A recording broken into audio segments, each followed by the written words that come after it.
Today is Tuesday, September 3rd, 2019, and I am in the home of Jim Shepard in Canoga Park, California, talking with him about his career in the U.S. Marine Corps.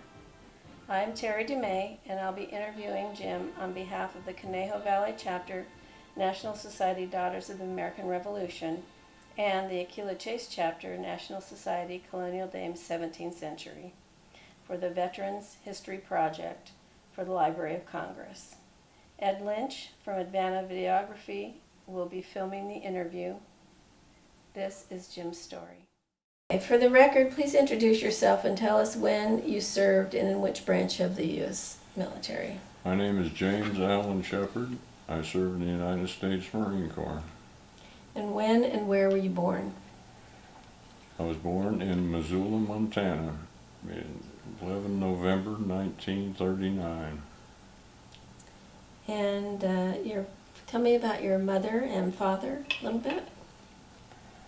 My father name was Eric James Shepard. He was born in England and came to the United States with his mother when he was 6 years old. She came over with him and his older sister to marry a Canadian soldier that she had been a pen pal with during World War I. And he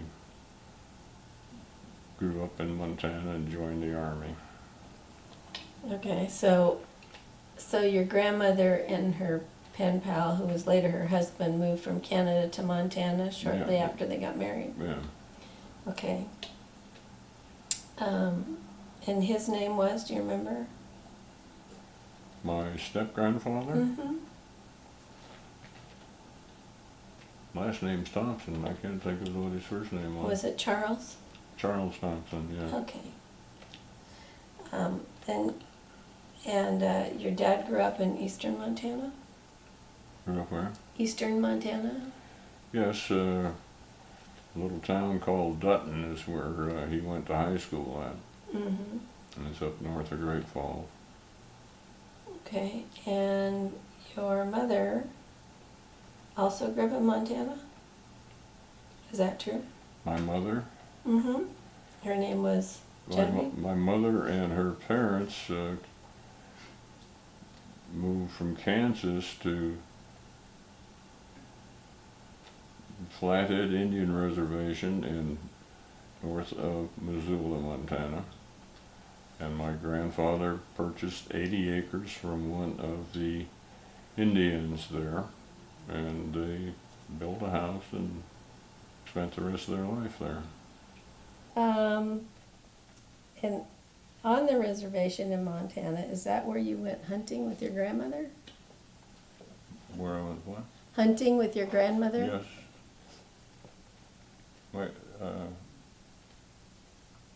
My grandmother had 2 guns. Well, actually, she had 3 guns. She had a shotgun, she had a .22, and she had a .38. And one day I was out on the road looking down into the valley where I'd seen bears cross the road, and I saw a mountain lion cross the road. And I'd never seen a mountain lion before, and I went running in and told her that I'd seen a mountain lion cross the road, and she didn't say anything. She grabbed her shotgun, a couple extra bullets, and we went down the road looking for the mountain lion. And fortunately, we didn't find him, and never saw him again. But it's a good story. It is going hunting with your grandmother, hunting the mountain lion. It is a good story. And you mentioned that your father passed away in Alaska. He was pretty young, right? He was 36, yes. And you were 10 years old then? 9. I was 9 years actually old? when he died. How did that affect you? I don't know. I saw him laying dead on the couch when they brought him down from upstairs, and we stayed around there to get enough of a school year in so my sister and I could be advanced to the next higher grade, and went to a funeral there, of course, for him. And when we went back out to this Montana, they had a funeral for him there, so that was 3 times I'd seen him dead, or was going to see him dead. I refused to go up and view his body at that funeral there in Montana, and my mother and grandmother were kind of mad at me for refusing to go up there, but fortunately one of my mother's friends saved me, got me out of there, so I didn't have to go view him for the 3rd time. That's a lot for a 9-year-old. I think it's a lot for anybody to have to look at somebody more than one time in a casket. I agree. And so after your father passed, your mother actually bought a farm on the reservation near your grandparents? Yeah, it was about 10 miles away. How was life on that farm? It was not too bad. It needed a lot of work, and she had the house remodeled there. And she leased out the pasture to one of the neighbors. And basically, we had chickens and had a garden and so forth, and it was kind of fun. A long ways from town, but it was kind of fun. And then you said you moved to Wyoming Mm-hmm. when your mom got a job there, but that didn't last very long. I think No. you just told me that. Yeah. And you graduated from high school in Colorado Springs. Correct. So how did that transition happen from? Well, she decided to move down there, moved to Colorado Springs before the senior year of my high school. And I took her and my sister down there.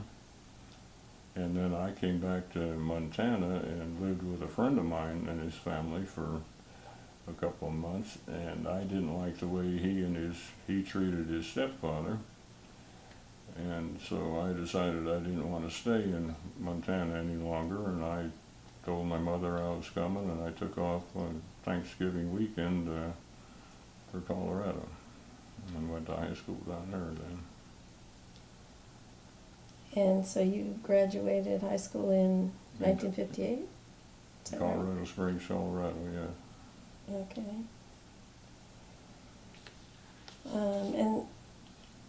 And you actually lost your mother at a relatively early age too, right?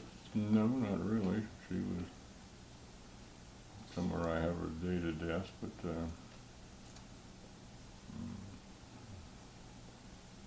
I was in my 40s somewhere when she died. Oh, you were already in the military. Okay. So, what did you do between high school and the time you went into the military? I didn't do anything.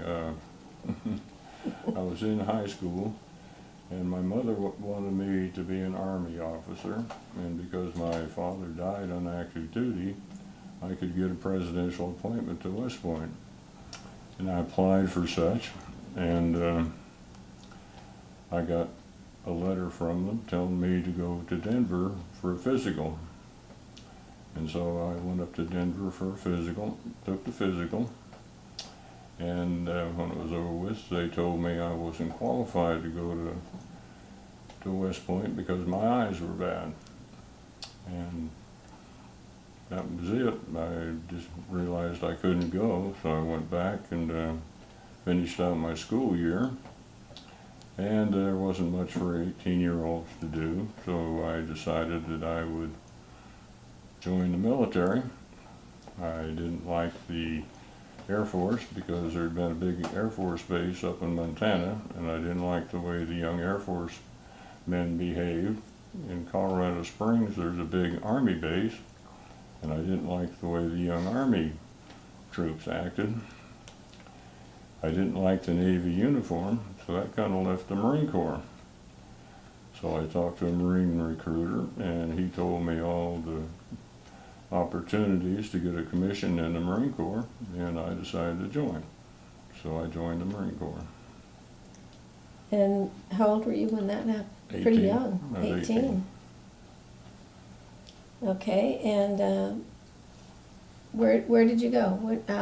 Where did you have boot camp, and where were you stationed? I went to boot camp at Marine Corps Recruit Depot, San Diego, And I got selected to go on sea duty, so I went to sea school, which no longer exists. I graduated from sea school. I went aboard the USS Shangri-La, which was an aircraft carrier. And I spent almost 2.5 years on her. The normal tour was 2 years, but I asked to extend, and I was allowed to do that. And I had become eligible to apply for a commission under the meritorious NCO program. I was a corporal at the time, and I applied and was accepted, and went to Quantico, Virginia to go to officer candidate school. And I was commissioned in 1961, December. Okay.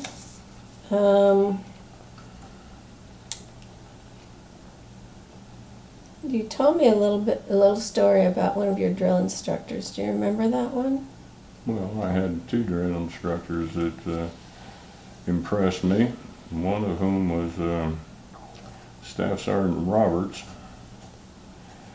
When I was in sea school, I ran across him down there one day, and he invited me to come down to the platoon he had at that time and meet them. And we started a program where I'd go down there every time he had the duty, and I'd take a bunch of recruits and hold school on them, and he'd take a bunch and hold school on them, and to make sure they could pass the various written tests. And years later, I was on inspector instructor duty in Norman, Oklahoma, and a master sergeant walked in and reported for duty.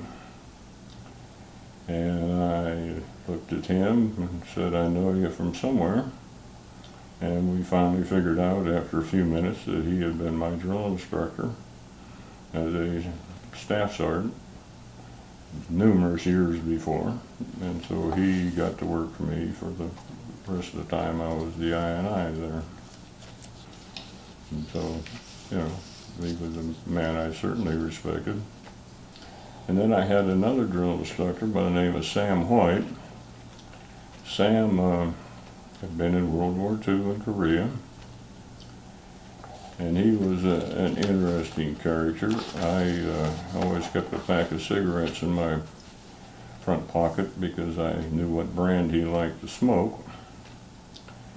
So we were standing on a grinder one day, and he lit up a cigarette, and Lebanon was going on at that time, and the rumor was going around that we were going to get out of boot camp early and go to Lebanon. Well, we didn't know we couldn't do that, but it sounded good to us. But anyway, he was standing there in front of me smoking a cigarette. He said, "You know, Private Shepard, I'd like to take you into combat with me." I said, "Sir, I'd like to go in combat with the drill instructor, sir." And he said, "You know why?" I said, "No." He says, "Because you get your young ass killed and I'd get another row of ribbons," which was kind of deflating. I'll bet.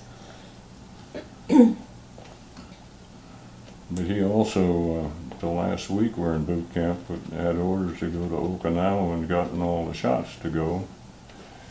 And he was allergic to one of them, and it put him down. He was flat on his back in the DI hut, and we took care of ourselves the last week.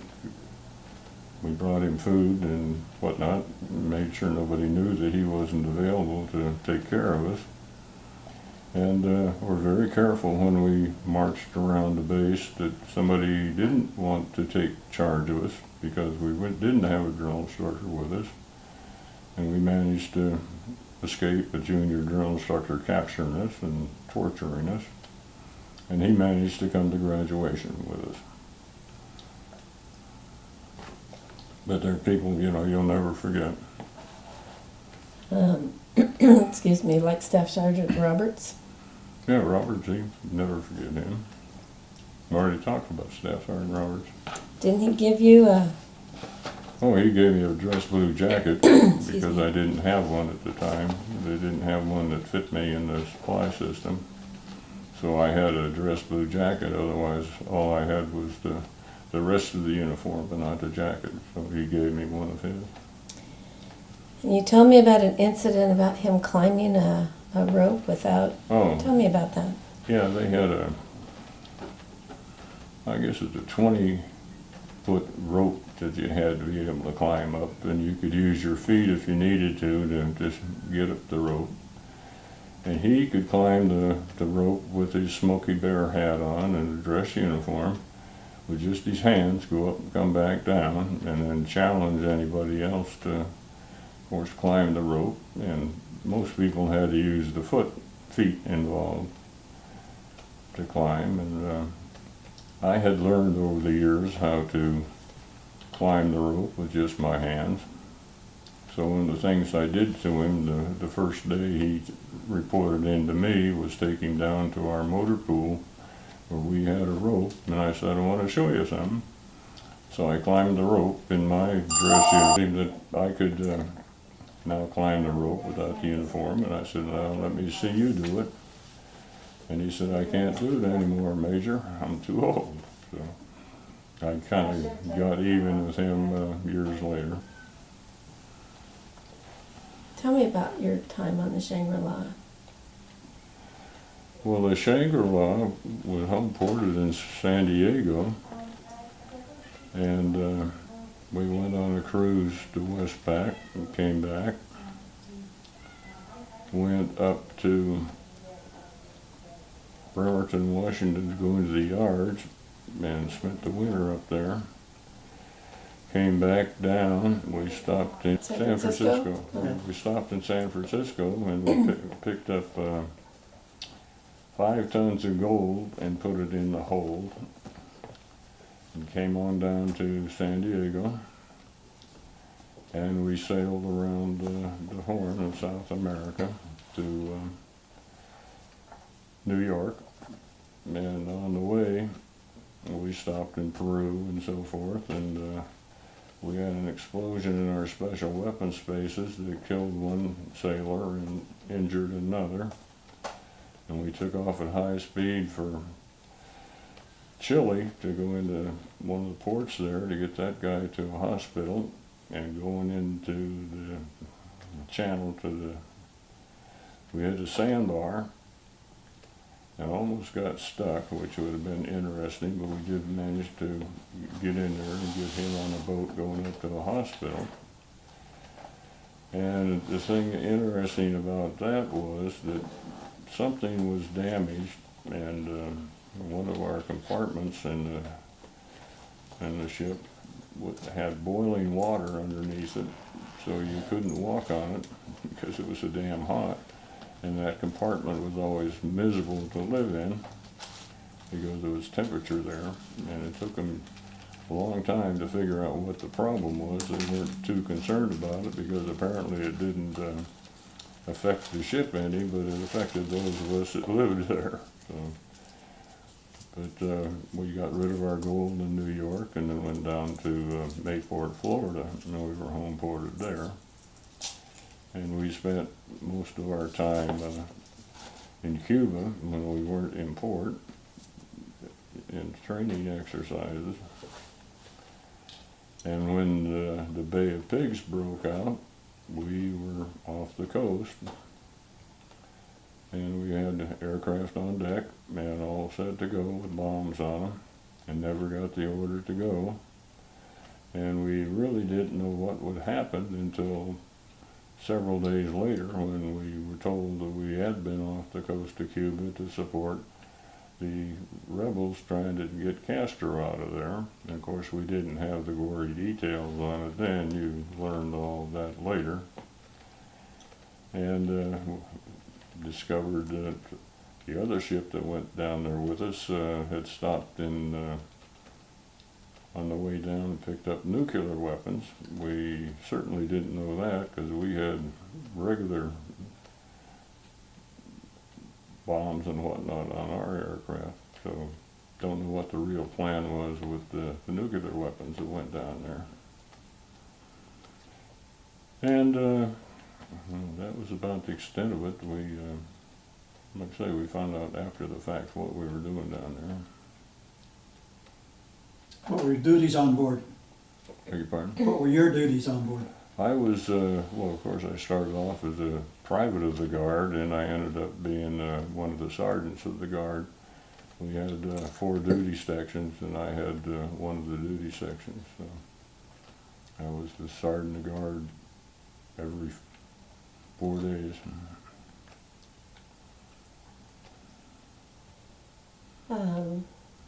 And then from there, I think you went to Quantico for. Yes, I went to Quantico for officer candidate school.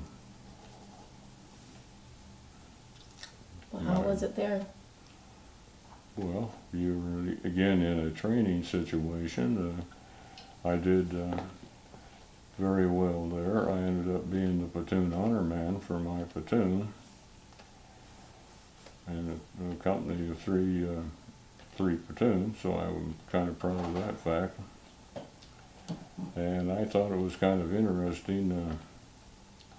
I have a tendency sometimes to be a smartass, and the lieutenant had invited me in, I guess about a week before we graduated, and talking to me and told me I was the most screwed up seagoing Marine he'd ever seen.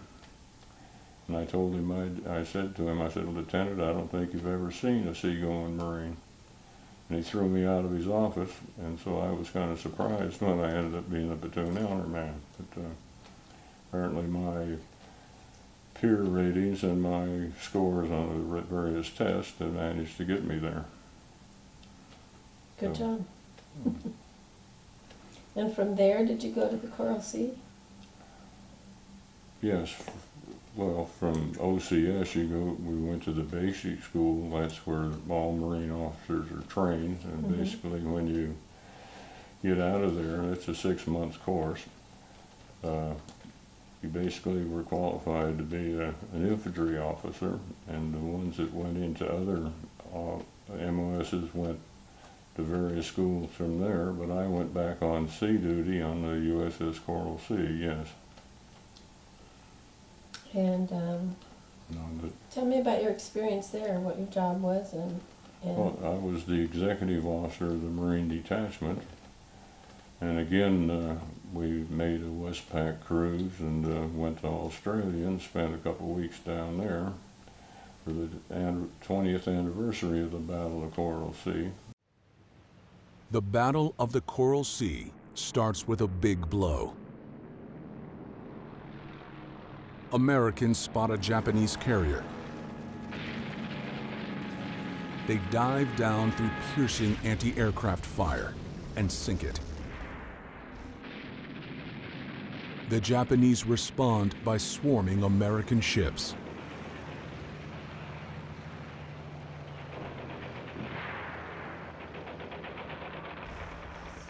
It's dogfight after dogfight, but neither side's Navy can see the other.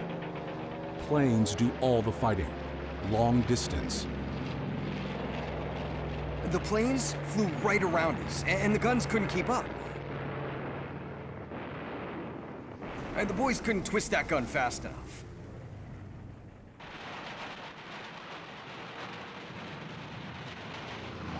Then Americans hit a second enemy carrier. But Japan responds with 2 mortal blows. A bomb rips through the deck of the USS Yorktown, killing 40 men. And the USS Lexington is blasted beyond repair.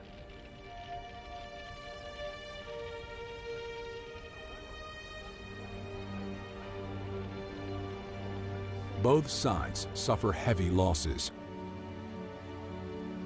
But the Allies have halted Japan's momentum.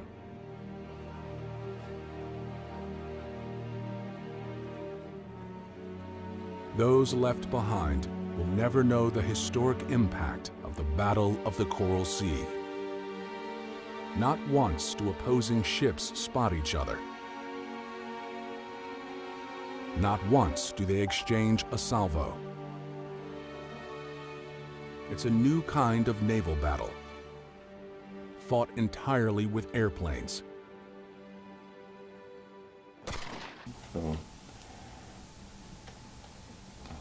it was an interesting experience down there. We had invitations to go all kinds of dinners and parties and so forth, and I took the ship's boxing platoon ashore to have a match with the Australians, and my Cassius Clay wannabes didn't win a single fight.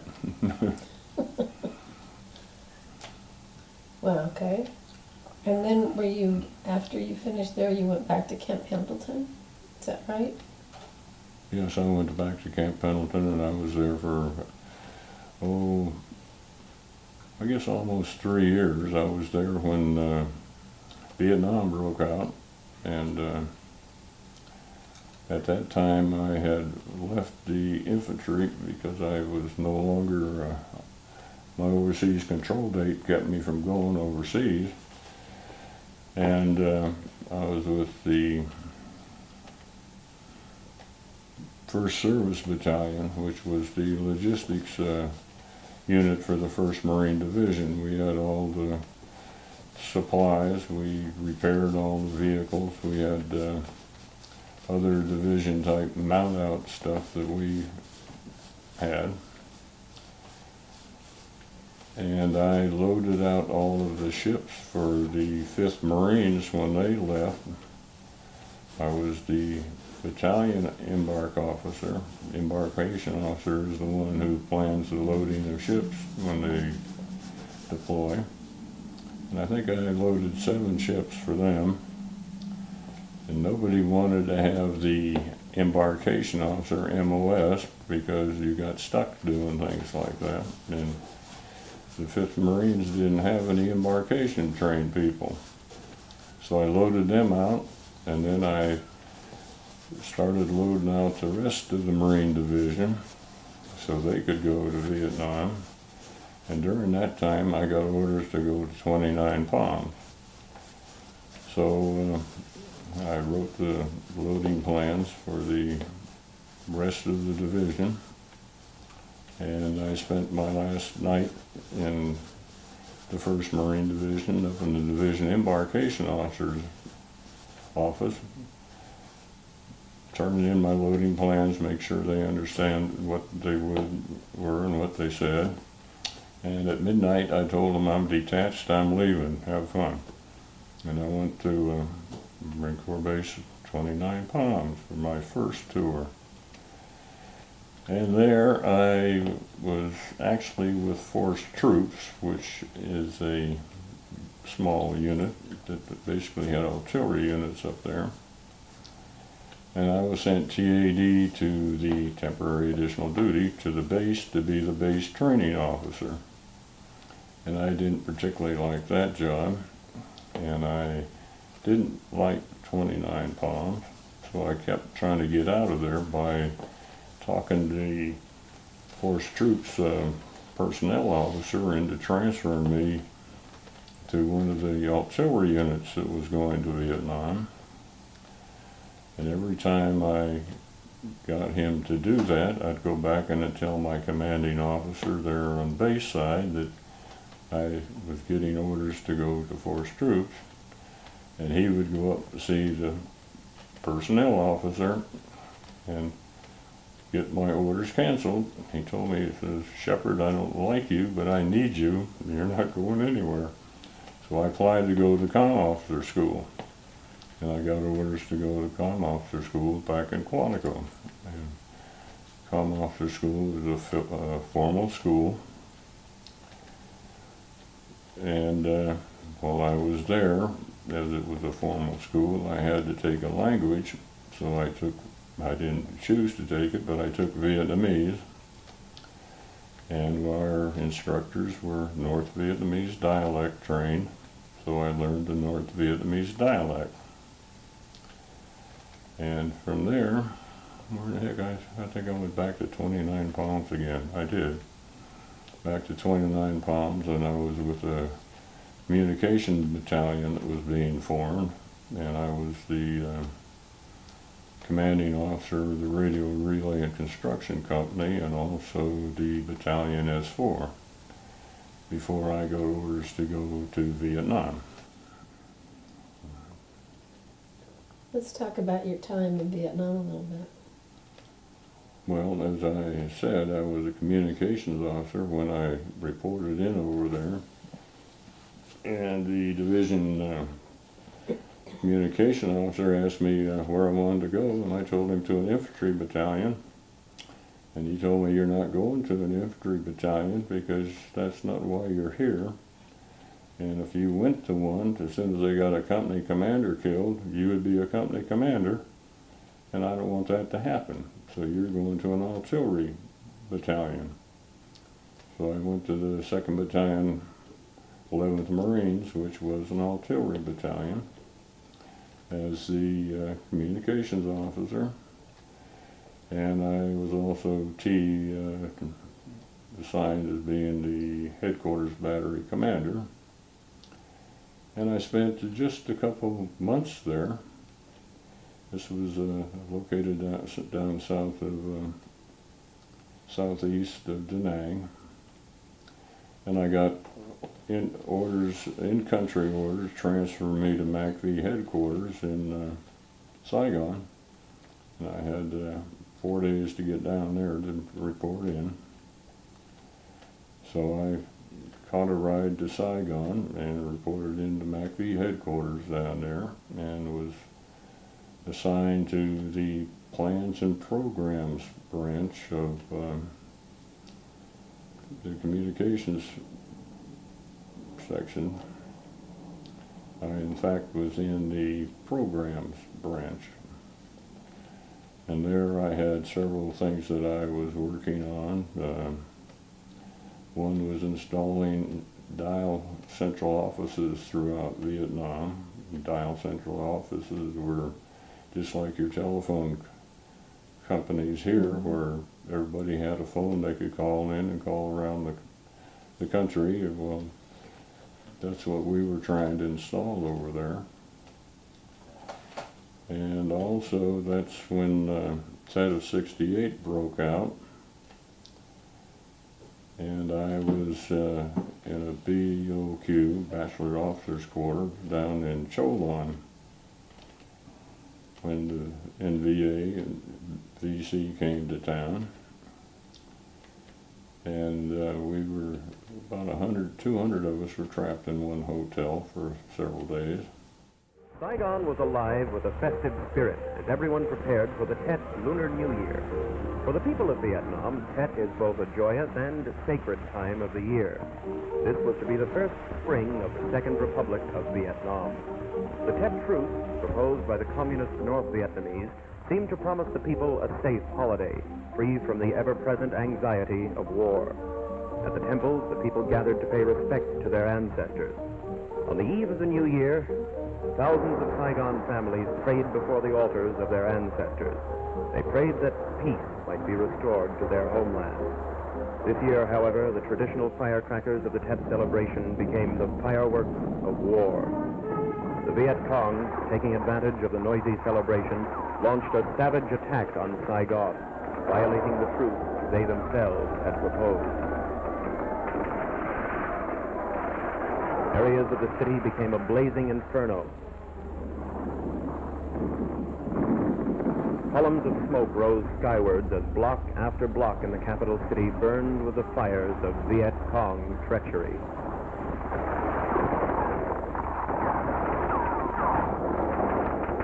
As the frightened people fled, many fell victim to the enemy gunfire.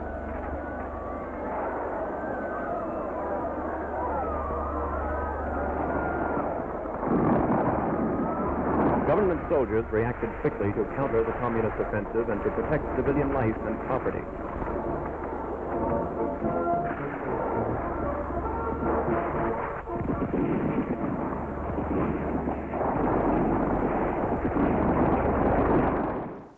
And I finally caught a chow truck that was going out to MACV headquarters and got out there. And out there, they decided to form a provisional defense company to protect the headquarters building. We didn't trust the Army unit to do it. We had to back them up. And because I was the only combat communicator, I was assigned to the Defense Force as the communications officer, and I was also the more or less executive officer. The commanding officer was a Army Lieutenant Colonel that had been with the Special Forces over there for several times. He took one end of the compound, I had the other end of the compound, and we would spend the nights there. During the day we tried to do our usual job. And so I was out there for about 6 weeks, I guess, before I managed to get back to my BOQ downtown, which didn't last long. I got sent to another one that was closer to the MACV headquarters. Didn't you tell me that the Marines were unarmed when the Tet Offensive broke out there? Oh, at MACV headquarters, we didn't have any weapons. The Vietnamese were responsible for the defense of the capital area, so we didn't have any weapons. The BOQ I was in when Tet went down, when they got all this together in there, we had 4 illegal weapons in the building among 200 officers. 2 of them were Korean officers that had weapons, and which they could have legally, and the other 2 were a couple of Army officers that had illegal weapons. So we didn't have much to defend ourselves with initially. They did get us a machine gun that nobody else knew how to operate other than I and another Marine officer in the building.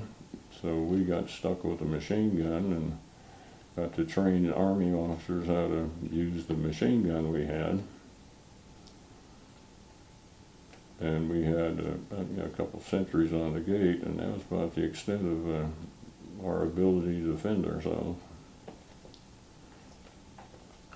You eventually got a weapon, though. Yeah, once I got out to MACV headquarters, they took us down to the supply department and issued everybody a weapon. And they tried to give me a rifle because Army officers, junior grade, do carry a rifle for most of the time. And I told them that I was a Marine officer. I didn't carry a rifle. I wanted a .45. So they gave me a .45. To defend myself with. And didn't take too many weeks before they started having a problem with everybody having a weapon, and then they would make them, if you went to a dining facility, you had to leave your weapon out in the coat area, and weapons were being stolen right and left. And I got myself what the heck I want to call it. Anyway, a shoulder holster, so I could hide mine under my uniform, and nobody knew that I was carrying a .45, and I didn't leave my weapon in the coat room. So, and then once things really calmed down, it didn't bother to carry it. I just left it in the safe there in the office and took my chances going without a weapon like everybody else was. Was it when you were out setting up these telephone systems that you had trouble with that Jeep that had the communications? No, that system? happened when I was with the 11th Marines. Tell me about that. Well, as the battalion communications officer, I farmed out communicators to the various batteries we had, and they were spread away from the headquarters. And so I would go down and check the batteries, see how the communications equipment was working, seeing how the communications people were working and doing, and we had to rotate those people in and out too. And one day, my driver and I went down to one of the batteries. It was about 5 miles from where the headquarters was. And on the way back, we went across the creek and up the far side, and the Jeep stopped running. And we got out trying to figure out why it wouldn't start. It had plenty of battery power and had plenty of fuel, apparently, looking in the fuel tank. But it wouldn't start, and I was getting late in the day, and I was down to the point that we'd have to make a decision. If we couldn't get the thing started, I was going to have to put a phosphorus Willie Peter grenade on the communications equipment I had on the Jeep, which was crypto gear. It was very expensive, and I was going to have to set that thing on fire. And as soon as that smoke went up, if there's anybody up in the woods there looking, we were right out there in the open and going to have to try to make it to the woods on the other side to hide for the night. But fortunately, I remembered that those Jeeps had problems with the electrical wire to the fuel pump. So I got to checking around, and I discovered that one of the wires was indeed loose, and I tightened it up, and we turned the starter, and it started up, and we took off for home. In the meantime, they'd been trying to get a group together to come rescue us, which was taking a while, and unfortunately they didn't have to come rescue us, because that could have ended up with a whole bunch of Marines down there stuck during the hours of darkness. So it was just an incident where, unfortunately, my driver didn't know that much about his vehicle, and I was lucky enough to know something about it. Was it at this same post that you had the visit from the chaplain who wanted to experience Yes, front lines? The regimental chaplain came down to see us to hold services, and he had never heard a mortar go off and was interested in that happening. And I told him, well, we get mortars coming in about every other night, and they usually have about a dozen or 20 rounds, and they launch them at us, and once they launch them, well, they take off, and by the time we can shoot at them, it's too late. And that's a different story. But that particular night, he shared my tent. I had a guest room, and during the night, I don't recall when it was, somewhere after midnight, all of a sudden mortar rounds started coming in, and the foxhole we had beside the tent had muddy water in it, and I wasn't about to jump in the muddy water unless I absolutely had to. So I had learned by listening which way the rounds were going, and I could guess which way the rounds were going to come. So these obviously were going away from me, and they weren't going to come close enough to the tent for me to jump into the mud, and I didn't see any point in waking him up. So the next morning, when we got up, I said, you know, we had mortar rounds come in last night, and you slept through them. And he was kind of disappointed because he hadn't heard them come in.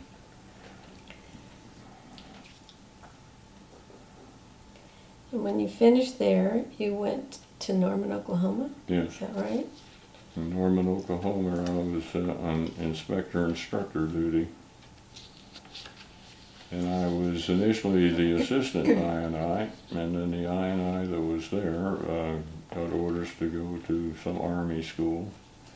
And I was the instructor for, I don't know, several months, and was offered the opportunity to stay for 2 years as the assistant INI, or to get out of there. And I said, I want to get out of here. So they sent me back to 29 Palms for my third tour. You didn't like 29 Palms either. Oh, you kind of get used to 29 Palms after a while, but I wasn't excited about going back there. Well, how did you end up going to Guam?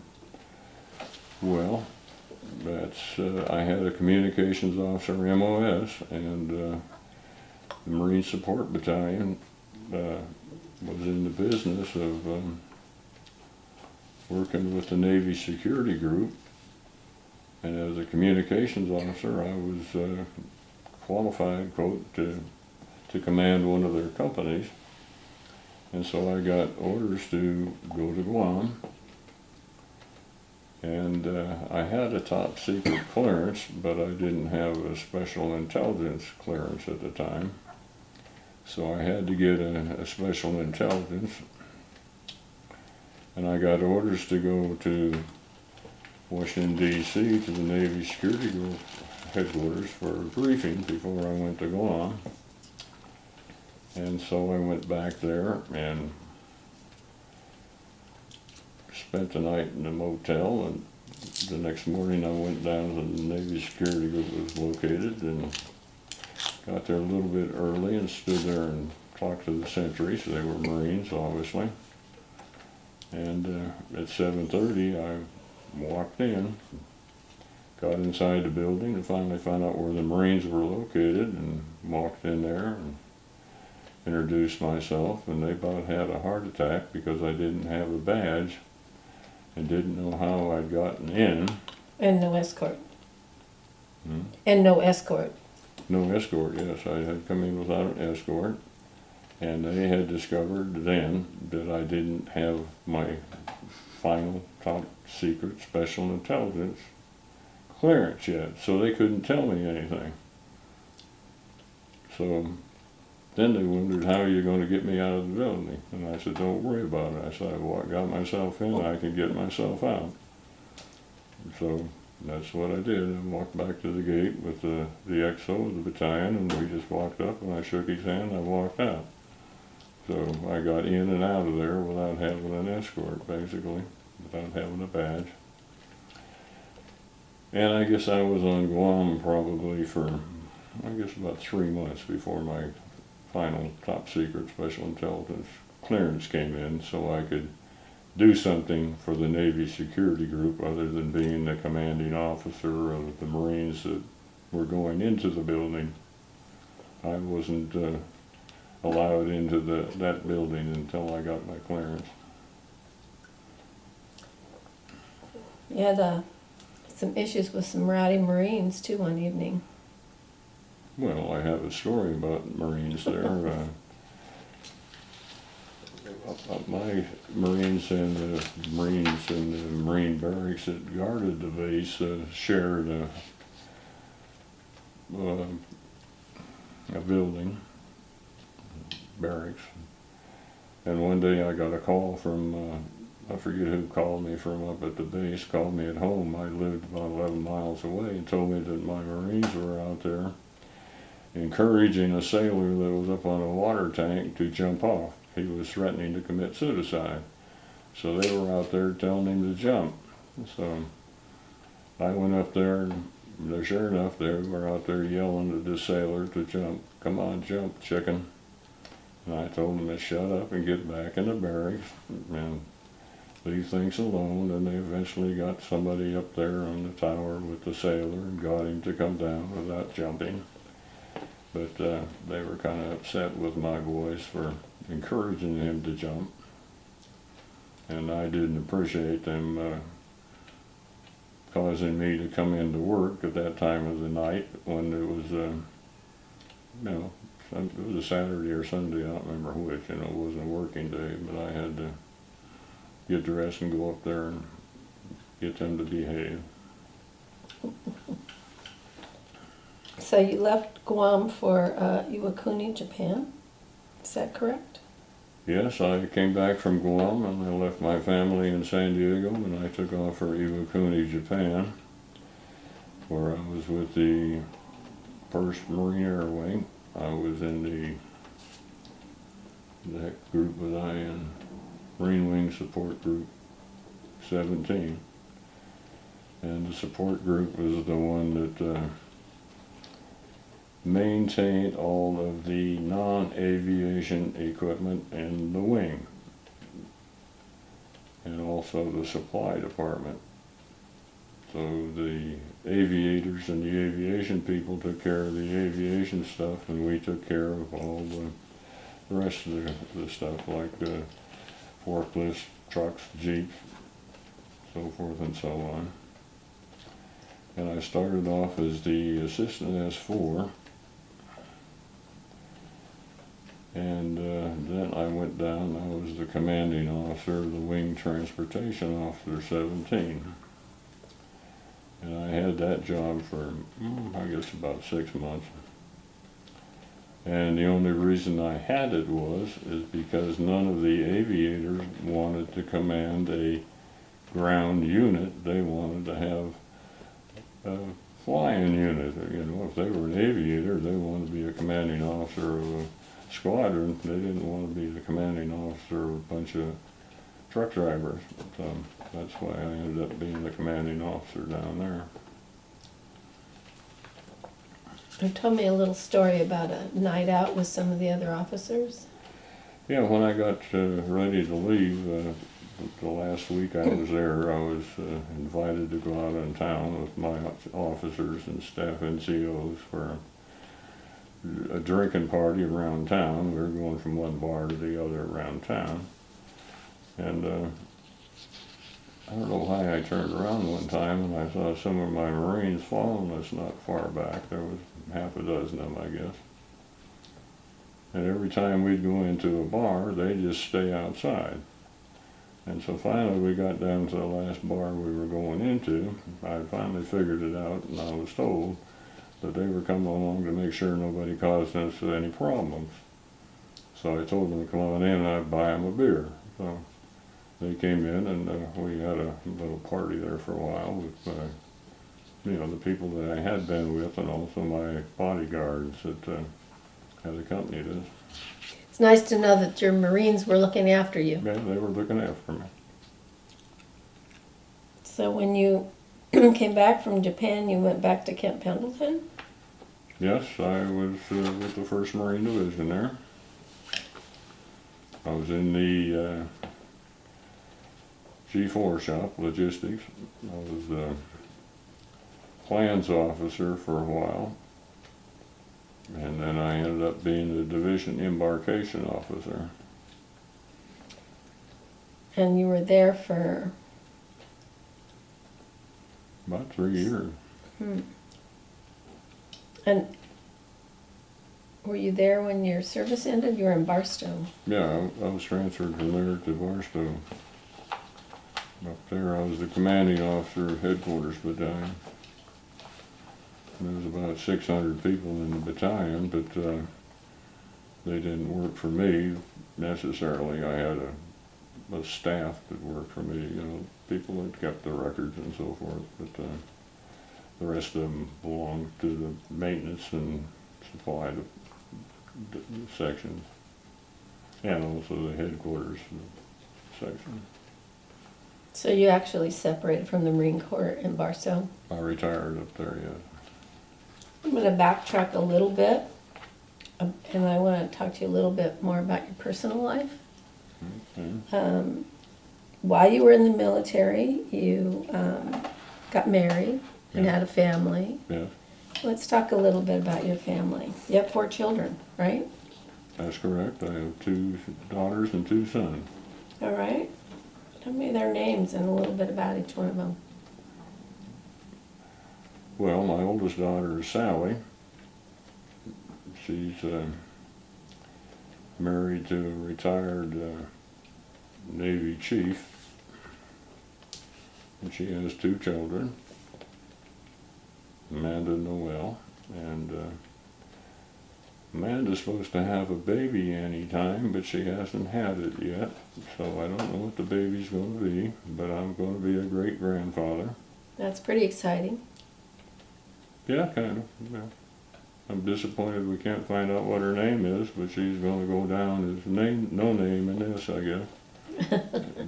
Her parents won't share the name until they decide what to call her when they look at her. But you know it's going to be a girl. Yeah, we know it's going to be a girl, and she's past due. Well, if we haven't published by the time and she's born, we can add her name. Okay. I think that's only appropriate, don't you?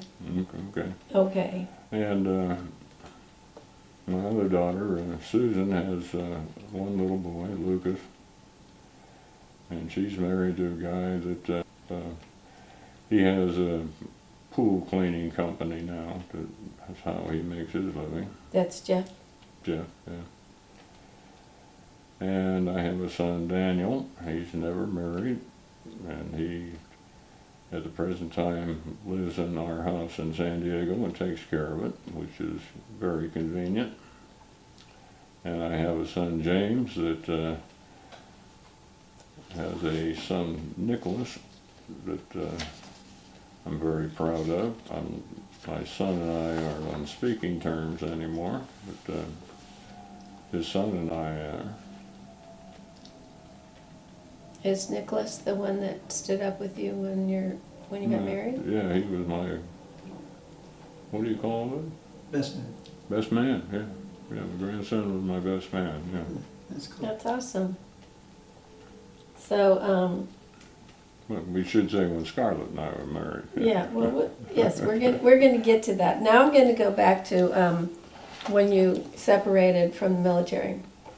I just didn't want to forget to mention your family. Okay. All right. That's important. So what did you do when you separated? Where did you go? Where did you live?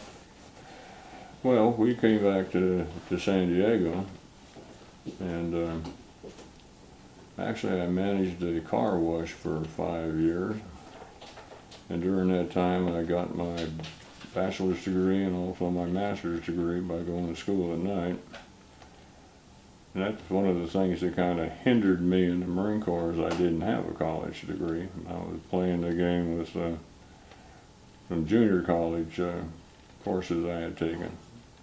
And I had watched what was happening, and people I knew that were eligible for colonel weren't getting promoted to colonel, and I knew they didn't have college degrees, and the guys getting promoted did have college degrees. So that had kind of given me a warning that affected my decision to get out. You know, why stay for 30 and retire as a bitter lieutenant colonel, or just get out and find something else to do. So that's what I did.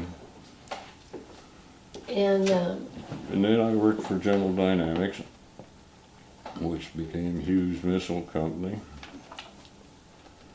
And then I worked for a little company called First Full Circle Research. And we were looking for ways to harden integrated circuits from space radiation, if you want to take that one on. The owner and the other guys working there all had degrees in physics, and so I learned things about physics that I really didn't care for, but I've forgotten most of it, so it was interesting working with it. I was the heck was my title?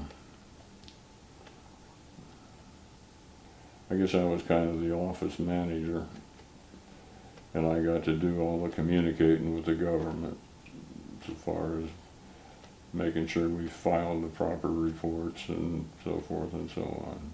It accounted for all of the government equipment we ended up with, because when we would get a bunch of integrated circuits manufactured and tested, we'd end up with all these things that nobody wanted, but we couldn't throw them away. We had to get permission to dispose of them. So that's what I did there. Kept track of the pay records. And even though you were a Vietnam veteran, you told me that you didn't really have any issues in returning to civilian life after the military. Is that correct? I didn't have any particular problems. The only thing I don't like is fireworks.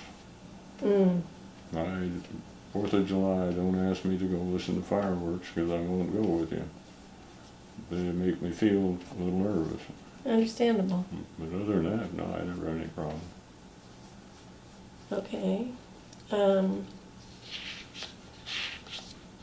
So have you remained in touch with any of your fellow veterans? No. I run into them now and then. They're in San Diego. Some of them I'd served with. And, you know, back to breeze with them, but didn't make any effort to, become social with them again. My wife was the one that picked our friends, so if she didn't like them, we weren't going to have anything to do with them anyway. So no point in attempting to restore friendships or re-establish. However, I know that you're involved in some societies, maybe not veterans organizations, are you involved in any veterans organizations? Well, I guess I'm in the DAV. I think it's DAV, yeah. Which is? Well, it's the DAV. Disabled American Vets. Yeah. Yeah, thank you. There you go. Okay. I get their magazines, you know. I haven't gone to any meetings with them. Okay. But you did get involved in genealogy after you left the military. Yeah, well, Tell me how that came about. Well, when my mother died, I inherited a bunch of pictures that I didn't know who the people were. And I had a computer by then, so I decided to make copies of the pictures and share them. What had happened is my mother and her two brothers each took 1/3 of the family pictures that my grandmother had. And so I had my mother's share, and I started to make copies of them, and I got my uncles to send me the ones they had, so I could make copies of all the family pictures that my grandmother had, and then I shared it so everybody had all the pictures. But I couldn't figure out who in the heck these people were, because they had names written on the back of them that I'd never heard before, and you discover that they didn't go by their birth name. They all had nicknames. And so until you could figure out what the nickname was, you didn't know who the person was. So that started me on it. I had the pictures, I had a name, and then I started, you know, trying to track them down, figure out who they were. And I actually ran into some people online that were members of the same family, which was Bosley, which goes back to Maryland, that everybody was chasing and trying to figure out who everybody was. Turns out one of them, my grandfather's, was one of the founders of the Mormon Church back in New York, and had died in Winter Quarters, Nebraska, waiting to come to Utah. So I have cousins up in Utah, and so, you know, working with them, and then you run across other people that are researching certain names, and so I was pretty good at it, and I'm pretty good at tracking down families once I find a place to start. And so that led you to joining some lynch societies. Yeah, I joined several societies. The Sons of the American Revolution, for example, and the Jamestown Society, and the Winthrop Society. Those are the people that came into New England, to Boston. First Families of Maryland, First Families of Tennessee, a whole bunch of them. Well, I know that you actually served on a board of the Jamestown Society, the local, right? The local Jamestown, yeah. I was the historian for a couple of years. Is that where you met Scarlett? Yeah, that's where I met Scarlett. She picked me up. You didn't take a shine to her? Yeah, I took a shine to her. I tracked her down. And you've been married since Yeah, I've been married a couple of years now. May of 2017. Yeah. So you told me you don't like fireworks. Nope. You don't like the Marine Corps Museum either. Well, I enjoyed the Marine Corps Museum, but I didn't enjoy the part on Vietnam because it was too damn noisy. You know, it was all guns going off in there. And if you don't like the sounds of fireworks, you don't like the sounds of guns going off. So it was, I wouldn't call it realistic. It was realistic in some ways, you know, but you don't need constant guns going off the whole time you're in the area. They're just overpowering with the explosion sound. So I wasn't comfortable in there. But I don't think anybody else that has been in Vietnam is particularly comfortable in there either. Yeah. What other ways do you think your military experience has affected your life? I guess it taught me to be persistent. If you want something, work hard enough to get it. Okay. You do have a line of military service in your family. Your father was a Army captain. Yes. You were retired as a lieutenant colonel in the Marines. Yes. Your son, David, Daniel. served, or I'm sorry, Daniel. That's Daniel. my son is David. Yeah, he was in the Army for a couple of Daniel's, years. Yeah. okay, served in the Army. So what do you think some of the life lessons are that you learned from military service? Well, one, you learn to get along with other people. Right? Learn to follow the rules. Yeah, follow the rules. You know, you got to comply with the rules. That's the only way society really can exist, if there are some rules that everybody plays by. Mm-hmm. If you don't want to play by them, you don't belong in society. How has your military service impacted your feelings about war or the military in general? Well, I love the Marine Corps, obviously, and I admire the other services, and I don't mind going to war if we need to go to war. I just as soon not, but I'd hate to sit here and be the victim of somebody else's first strike. Yeah, I agree. I think it's a good place for young people to serve their countries. Yeah, grow up,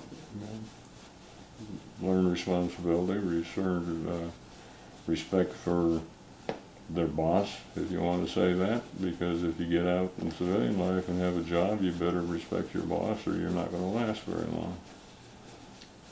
That is a good lesson. What kind of a message would you like to leave for future generations who will view or hear this interview?